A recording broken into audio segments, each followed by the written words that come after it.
Fala galera, beleza? Aqui é o Colker e hoje estamos de volta com a série de The Last of Us Parte 2. Nessa série eu irei contar a história completa de The Last of Us 2 com base no caminho feito pelo jogador.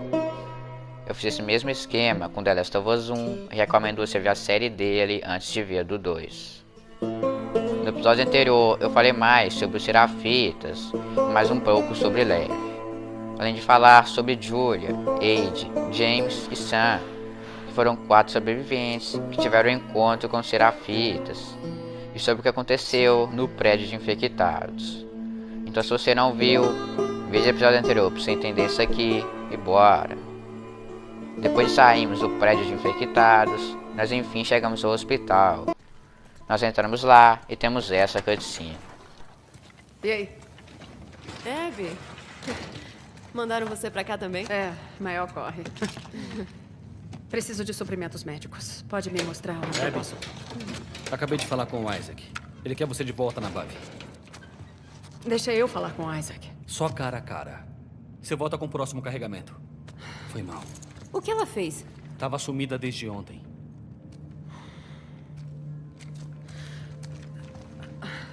Me dá as mãos. Merda.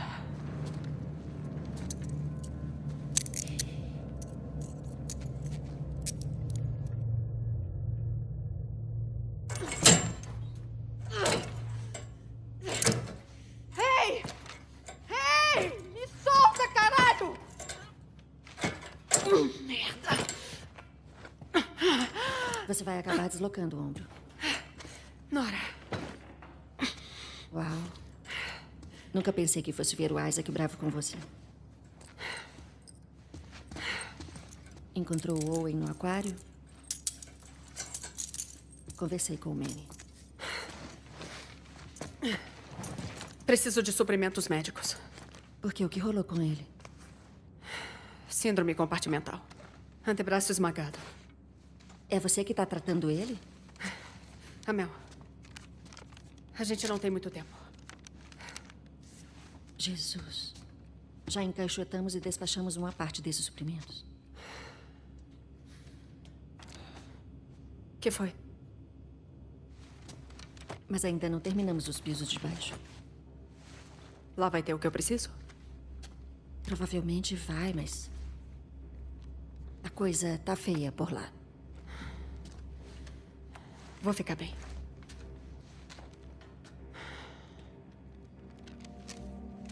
Se você for pega, eu não tenho nada a ver com isso.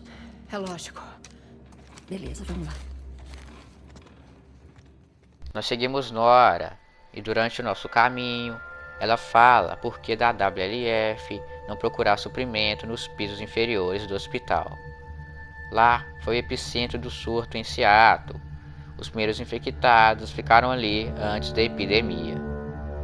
Além disso, Nora diz para Abby que se ela não achar nada na UTI e no centro de traumas, era para ela olhar nas ambulâncias, pois elas são bem equipadas e há quase certeza de que lá teria os materiais necessários para a amputação.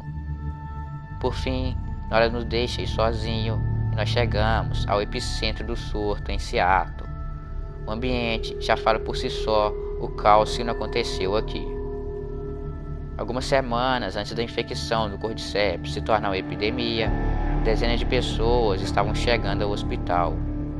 As famílias estavam desesperadas, pedindo ajuda e com medo do que poderia acontecer com elas e com seus filhos. A todo momento, chegava alguém sentindo enjoo, dor nos olhos ou dor de cabeça, e até mesmo já com uma mordida ou arranhões. Não importa o que as pessoas estavam apresentando, tudo isso levaria elas a sucumbirem à loucura. Ninguém sabia o que estava acontecendo. Eles perguntavam para os médicos, que não faziam ideia do que fazer com tanta gente doente. A única coisa que os médicos sabiam é que essa doença era algum tipo de infecção. Eles criaram uma ala de quarentena para tentar conter a disseminação dessa infecção. No meio desses eventos, algumas das pessoas que chegaram ao hospital começaram a se transformar, e os médicos já sabiam do que essa doença era capaz de fazer com as pessoas. Eles, no desespero, acionaram a Fedra, que sem nenhuma opção, trancaram todos os pacientes que se transformaram e mandaram os médicos trancar até mesmo quem chegasse apenas com os sintomas da infecção. Os médicos passavam apenas um gento na mordida das pessoas que chegavam ao hospital. Depois disso, eles deixavam os pacientes nas salas e diziam que tudo ia ficar bem e logo eles voltariam para casa. Mas na verdade, eles estavam deixando eles lá dentro até que eles se transformassem. Esse foi o caso de um homem que foi separado à força de sua esposa. Ele fez uma carta reclamando com os médicos sobre o que eles fizeram com ele. Eles o trancaram e o deixaram lá, esperando por horas. Um ungento que os médicos passaram em sua mordida não estava adiantando. A marca estava começando a piorar e posteriormente ela começou a doer.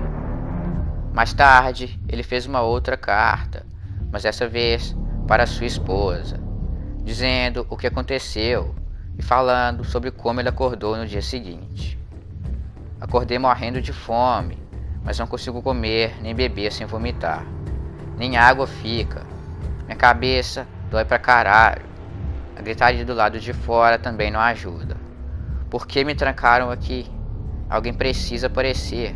Eu quero a Sasha. Eu quero a minha esposa. Essa foi a última vez que esse homem escreveu algo antes do Cordyceps começar a agir de vez em seu corpo. Sasha, socorro. Não consigo nem pensar, mal escrever. Não dá pra dormir, fome demais. Me tira daqui.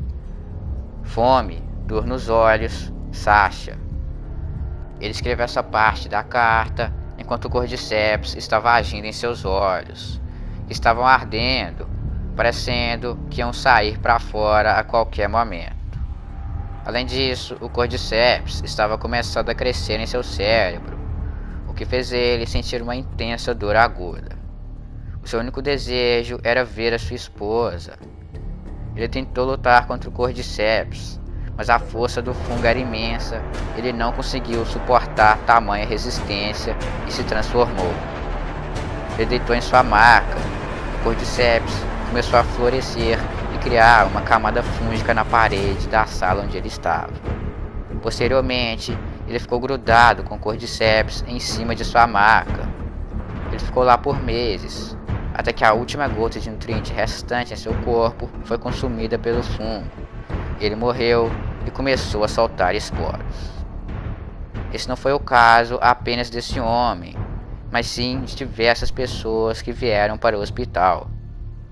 Além dos médicos terem a ordem de apenas dizer para as pessoas que estava tudo bem e fingir que nada estava acontecendo, eles receberam uma nova ordem da Fedra. Agora eles também tinham que coletar amostras de sangue para uma pesquisa, na tentativa de descobrir uma possível cura. Essa pesquisa era feita em um laboratório que ficava no mesmo andar onde estavam todos os pacientes infectados. Acabou que essa pesquisa foi um desastre. Eles não conseguiram descobrir nada. E durante isso, mais pessoas estavam chegando ao local. Mais pessoas estavam sendo infectadas. Mais pessoas estavam morrendo e os infectados começaram a sair do controle da Fedra. Já havia pessoas demais trancadas e algumas delas conseguiram se soltar. Para todo lado havia infectados correndo. O andar foi completamente tomado pelos pacientes. Todos tiveram que sair às pressas e o laboratório foi totalmente perdido. As pessoas que foram trancadas pelos médicos ficaram escutando gritos de coisas que posteriormente elas mesmas se transformaram. Agora, com a perda do andar inferior, todos foram para os andares superiores. Lá eles tentariam continuar com as pesquisas. Os médicos e enfermeiros só queriam ir embora. Todos estavam com enorme cansaço e prestes a ter um colapso mental. Eles não aguentavam mais ver o sofrimento de todos os pacientes e ainda assim continuar mentindo para eles sobre o seu fim triste e inevitável. Os médicos pediram para irem para casa. Lá eles obviamente esperariam a notícia de que havia surgido uma nova infecção muito perigosa. Mas a Fedra, e principalmente o governo, não queriam que os civis soubessem dessa infecção, pois isso causaria um pânico enorme em todos, principalmente se eles soubessem que as pesquisas para fazer uma vacina falharam miseravelmente. Para conter os médicos, eles deram uma desculpa de que esse era um caso de segurança nacional. Além disso, para não alarmar a população sobre o que estava acontecendo, eles bolaram um plano de contenção dos pacientes e falaram que quando os infectados fossem contidos, eles evacuariam o hospital. Eles então mantiveram todos lá dentro e começaram a mandar diversos soldados descerem nos andares inferiores. Lá, eles deveriam selar as portas onde estavam os pacientes e matar qualquer infectado que estivesse em seus caminhos. A única área que eles não deveriam selar, e sim matar os infectados, era do laboratório, pois eles queriam recuperar os dados das pesquisas e esconder eles da população. Mas acabou que esse plano não deu certo.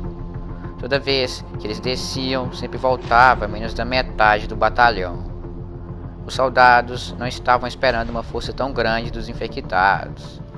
Eles acharam que eles eram pessoas doentes e fracas, mas se surpreenderam com a ferocidade e a força avassaladora dos pacientes.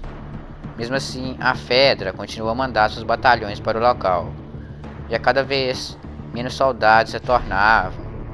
E ainda assim, a Fedra continuou a mandar seus soldados lá para baixo, mesmo todos já estando cansados de verem seus amigos sendo despedaçados pelas coisas em que as pessoas se transformaram. Todos só queriam voltar para suas famílias e proteger seus filhos. Todos concordaram que o certo seria explodir o prédio de uma vez por todas, mas obviamente a Fedra não faria isso, pois ia alertar a população. Os superiores continuaram insistindo em mandar soldados para os pisos de baixo, mesmo com relatos macabros sobre os barulhos que vinham de lá e sobre o que acontecia lá. Eles então escalaram um novo batalhão, dessa vez maior do que todos os outros que já foram designados para descerem. A sua missão seria tentar selar as últimas portas. Durante esses eventos, os médicos começaram a planejar um jeito de saírem do hospital. Eles decidiram dar uma última chance à Fedra e esperar para ver o que esse novo batalhão faria. Mas isso foi o maior erro deles. Acabou que dessa vez morreu o batalhão inteiro. Não tinha mais como conter os pacientes. A Fedra subestimou a força dos infectados. Mesmo dessa vez, eles tendo convocado mais soldados, eles precisavam de muito mais do que eles mandaram para conseguir retomar o controle da área. Mesmo os soldados remanescentes selando as portas, a maioria dos infectados conseguiram escapar. Em todos os corredores do prédio havia infectados loucos por sangue. Esse grupo de médicos que estavam esperando esse batalhão retornar fugiram e se trancaram em uma sala. Todos estavam em choque e ouvindo aquelas coisas correndo do lado de fora. Posteriormente, os infectados conseguiram abrir a porta e todos foram mortos. Um desses médicos que morreram era um homem chamado Scott. Scott tinha um filho e esposa o esperando em casa, mas graças à incompetência da Fedra, ele morreu e não pôde ajudar sua família. Além disso, a Fedra, por deixar todos presos no hospital e por causa do medo de alarmar a população de algo que seria inevitável, acabaram criando uma bomba relógio, deixando todos aqueles infectados lá dentro, sem avisar aos civis o que estava acontecendo, assim condenando grande parte de Seattle à morte. Talvez se o governo tivesse avisado a população, eles teriam tido pelo menos a chance de evacuar a cidade a tempo, e uma catástrofe não teria acontecido.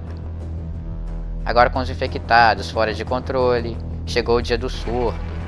Os pacientes saíram dos andares de baixo e começaram a atacar tudo o que viam pela frente. E alguns desses infectados foram para o hotel Black Ray, e lá o Cordyceps também tomou conta do ambiente. Não tinha mais o que fazer. O hospital foi tomado por infectados. Eles tentaram retomar o controle uma última vez, mas eles não conseguiram. E e posteriormente o hospital foi abandonado. Lá dentro, alguns dos infectados ainda estavam presos nas salas. Eles estavam no meio da sujeira, do sangue e no meio de tudo de menos higiênico que você possa pensar. A sala em que eles ficaram presos estava tão cheia de esporos que, à medida que o fungo florescia e se espalhava, os infectados se fundiram. Disso surgiu uma anomalia, algo que levou 25 anos até se formar por completo. Um enorme superorganismo fúngico, conhecido apenas como o Rei dos Ratos. Parece que cada infectado fundido à massa é sua própria entidade, em oposição à massa, sendo uma única. Eles ficaram todos esses anos isolados dentro de seu ninho, e com o tempo, mais infectados que estavam ao redor da área foram se juntando a ele, e foi criando placas fúngicas para unir todos em um. Além disso, parece que ele ainda estava se desenvolvendo, já que ele só sai do ninho por causa de um barulho que a Abby fez ao ligar um gerador. O Rei dos Ratos possui uma incrível força e resistência, superando a de um baiacu, mostrando em como ele poderia facilmente quebrar e destruir muitas paredes dos níveis mais baixos do hospital, incluindo uma ambulância, e é capaz de sofrer grandes danos antes de morrer. O fenômeno Rei dos Ratos existe na vida real. Ele determina quando um certo número de ratos ficam presos uns aos outros pela cauda, colados por sangue, sujeira, gelo ou simplesmente enlaçados. Supõe-se que os roedores unidos dessa forma cresçam ao mesmo tempo, experimentando uma calcificação nos ossos da cauda, que acaba fundindo os animais para sempre. O número de ratos do fenômeno varia, sendo 32 o maior número de ratos fundidos já encontrados. O Rei dos Ratos, formado naturalmente por muitos desses roedores, são raros. O fenômeno é particularmente associado à Alemanha, onde o maior número de casos foi relatado. Isso ocorre involuntariamente. Como isso acontece é desconhecido.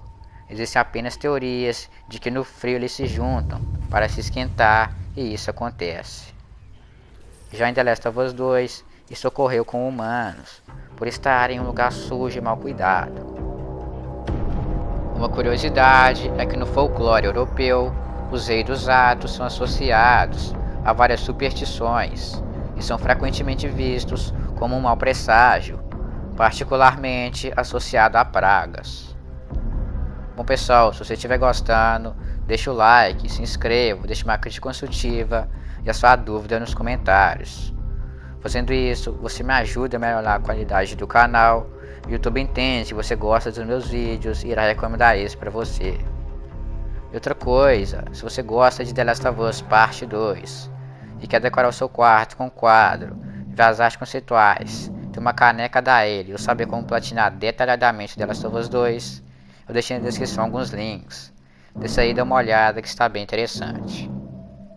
Nós encontramos a UTI, mas a porta está selada. Nós descemos e chegamos ao centro de traumas, onde está a primeira ala de quarentena que foi criada.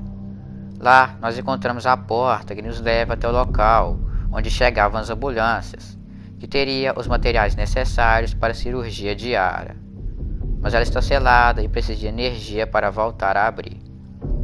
Nós passamos por algumas salas de cirurgia, ligamos um gerador, voltamos e vemos o ninho dos Reis dos Ratos e um rastro de sangue. Nós vamos até o estacionamento, entramos em uma ambulância e achamos materiais para a cirurgia. Mas então aparece o Rei dos Ratos. No meio da luta contra ele, uma variação de espreitador se separa de seu corpo. Se inicia a segunda fase da luta, e agora existem dois bosses. Essa separação nos mostra que nem todos os infectados que se fundiram para formar o Rei dos Ratos virou uma única entidade, e que algum deles ainda tem o controle do seu corpo. Logo após derrotarmos o Rei dos Ratos, esse espreitador foge para uma outra sala. Quando nós vamos atrás dele, passando por um duto, ele nos ataca, iniciando a terceira fase da luta. Esse infectado tem a forma de espreitador, mas a resistência de um baiacu. Além disso, ele joga bombas ácidas de esporos. Ele pode se esconder e lançá-las à distância, e matá-lo no corpo a corpo requer uma grande habilidade por parte do jogador. Nós derrotamos esse espreitador, achamos a saída do estacionamento e temos essa cutscene.